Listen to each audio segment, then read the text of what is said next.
ஏரோதியால். நான் என்னன்னா மிகவும் ஒரு கொடுமையான பெண். எப்படின்னு கேட்டீங்கன்னா, நான் ஒரு ராஜ்யத்துக்கே ராணியா இருந்தோம். ஒரு யோவான் ஸ்நானன் ஒரு தீர்க்கதரிசிய பழி வாங்கி கொலை செஞ்சேன். அது காரணம் கேட்டீங்கன்னா, என்ன காரணம்னா, அவர் நான் ஒரு தவறான பாதையில சென்று கொண்டிருந்தேன். அந்த தவறான பாதையை அவர் கண்டிச்சு, நீங்க திரும்பி வாழுங்க அப்படின்னு சொல்லி சொன்னாங்க. ஆனா அதை நான் ஏற்க மனம் இல்லாம, அது எனக்கு பிடிக்காம, அவரை வஞ்சனம் பண்ணி தக்க சமயம் எதிர்பார்த்து அவரை பழி வாங்கி கொலை செஞ்சேன். இதனால என்ன ஆச்சுன்னு கேட்டீங்கன்னா, ஆண்டவரை விசுவாசிக்காம, இயேசுவை பற்றி கேள்விப்பட்டும் விசுவாசிக்காம என்னோட நித்திய ஜீவனை நான் இழந்துட்டேன். என்னைய மாதிரி நீங்களும் இருக்காம, ஆண்டவரை பத்தி கேள்விப்படும் போது அவரை விசுவாசிச்சு பாவத்தை உங்களுக்கு உணர்த்தும் போது அந்த பாவத்துல இருந்து நீங்க மனம் திரும்பி நீங்க ஒரு நித்திய ஜீவனை பெற்றுக்கொள்ளணும். எனக்கு பேர் மரியா, எனக்கு ஊர் மகதலேனா. என்னை எல்லாரும் மகதலேனா மரியா சொல்லுவாங்க. எனக்கு 7 கொடிய பிசாசுகள் பிடித்திருந்தன. அதுல இருந்து தேவன் தான் என்னை விடுதலையாக்கினார். அதுல இருந்து தேவனை நான் விட்டு விடாமல் அவர் பின் சென்று அவருக்கு ஊழியம் செய்தேன். உழைப்பினாலும் செல்வத்தினாலும் ஊழியம் செய்தேன். இயேசு சிலுவையின் மரணத்தின் போது அவருடைய சீசர்கள் பயந்து ஓடிய போதும் கூட நான் அடக்கமுறை அருகிலே இருந்தேன். இயேசு உயிர்த்தெழுந்த முதலாவது தரிசனமாக எழுதினார். நான் உண்மையும் உத்தமமாய் இருந்தது போல நீங்களும் உங்கள் வாழ்க்கையில் உண்மையும் உத்தமமாய் இருந்து பரலோக வாழ்க்கையை சுதந்திரத்துக் கொள்ளுங்கள். நான் தான் சபியாள், மனைவியாவின் மனைவி. ஆதி சபையில் நாங்கள் இருந்தோம். இந்த சபை விசுவாசிகள் எல்லோரும் தங்கள் நிலங்களை விற்று பணத்தை ஊழியத்திற்கு கொடுத்தார்கள். எல்லோரும் கொடுப்பதை பார்த்து எங்களையும் எல்லோரும் புகழ வேண்டும் என்று நாங்கள் நினைத்து எங்கள் நிலத்தை விற்ற பிறகு முழு பணத்தை கொடுக்க மனம் வரவில்லை. ஒரு பங்கை மட்டும் வஞ்சித்து வைத்துவிட்டு ஒரு பங்கை மட்டும் ஊழியத்திற்கு இவளுக்குத்தான் விற்றோம் என்று மொழி சொன்னோம்.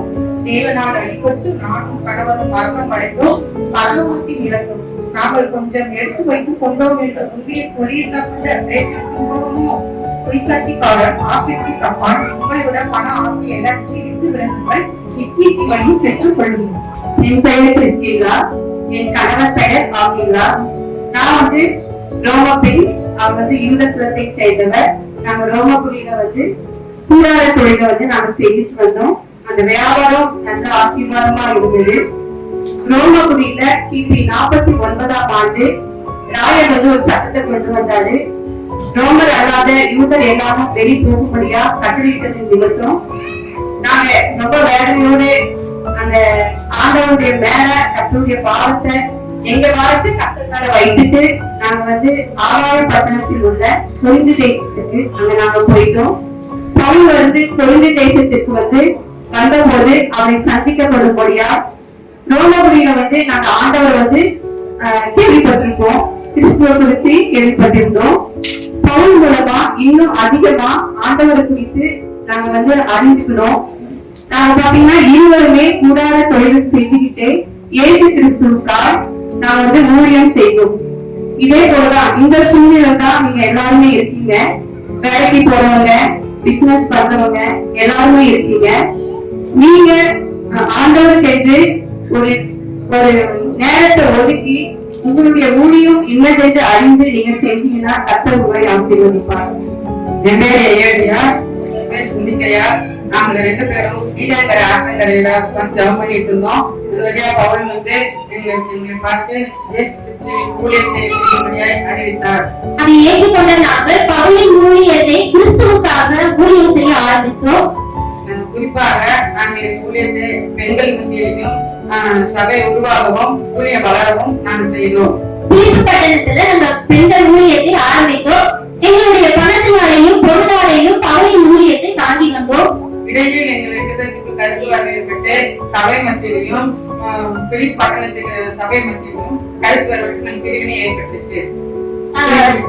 பிரிந்து நாங்க தனியா போயிட்டோம். திரும்ப நாங்க பவுலின் ஆலோசனையால மீண்டும் உணர்த்தப்பட்டு இயேசு கிறிஸ்துவின் ஒரே சிந்தையோடு ஒரே ஐக்கியத்தோடு மீண்டுமாக இணைந்து பவுலின் ஊழியத்தை செய்ய ஆரம்பித்தோம். எனவே நீங்களும் சபையராகிய நீங்களும் எந்த கருத்து வேறுபாடும் இல்லாமல் ஒரே சிந்தையோடு கிறிஸ்துவுக்குள் ஒரே ஐக்கியத்தோடு சபையோடு இணைந்து ஊழியம் செய்யுங்கள். அப்பொழுது நீங்கள் பரலோக ராஜ்யத்தை அடைவீர்கள். நான் தான் ஜீவியா. நான் தியதியா ஊரை சேர்ந்தவன். என் ஊர் தியதீரா என்னும் பகுதியில் உள்ளது. அதனால் எல்லோரும் என்னை லீதியால் என்றே அழைத்தனர். என்னும் பாத்திரங்கள் செய்வதிலும் நதாம்பரம் ஆடை நெய்வதிலும் மிகவும் பிரசித்தி பெற்றது.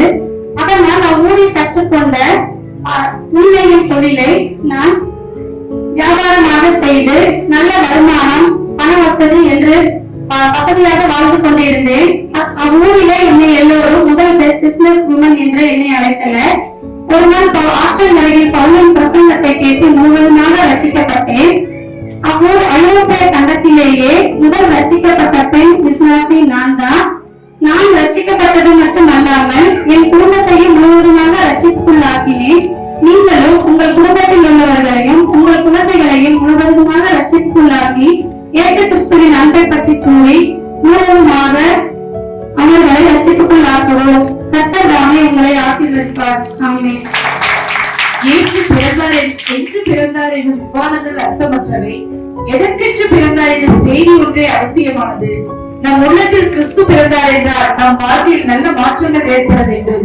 நம் சகோதரர் நம் கண்முன்னே கொண்டு வந்த வேதாந்த பெண்களை பின்பற்றி தவிர்க்க வேண்டிய காரியங்களை தவிர்த்து நாமும் இயேசு விரும்புகிற வாழ்க்கையை வாழ்வோம்.